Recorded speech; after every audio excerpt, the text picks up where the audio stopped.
আজকে একটা ছোট্ট গল্প শুনবো। একবার সমুদ্রের মাঝখানে একটা জাহাজ প্রচণ্ড ঝড়ের মধ্যে পড়ে লণ্ডভণ্ড হয়ে যায়।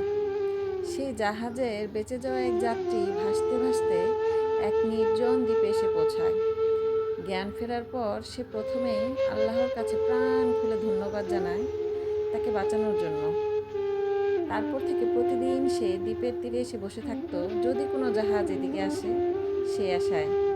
কিন্তু প্রতিদিনই তাকে হতাশ হয়ে ফিরে যেতে হতো। এরই মধ্যে সে সমুদ্র তীরে তার জন্য একটা ছোট্ট ঘর তৈরি করে ফেলল।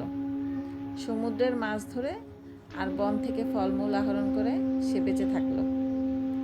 একদিন সে খাবারের খোঁজে বনের মধ্যে গেল।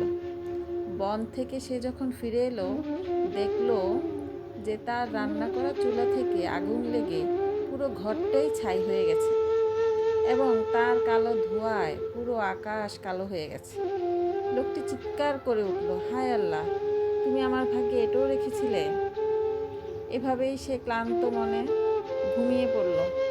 পরের দিন সকালে এক জাহাজের আওয়াজে তার ঘুম ভাঙল। জাহাজটি সেই দ্বীপের দিকে তাকে উদ্ধার করার জন্যই আসছিল। সে অবাক হয়ে বলল, তোমরা কিভাবে জানলে যে আমি আটকা পড়ে আছি? জাহাজের ক্যাপ্টেন জানালো, তোমার জ্বালানো ধোঁয়ার সংকেত দেখে।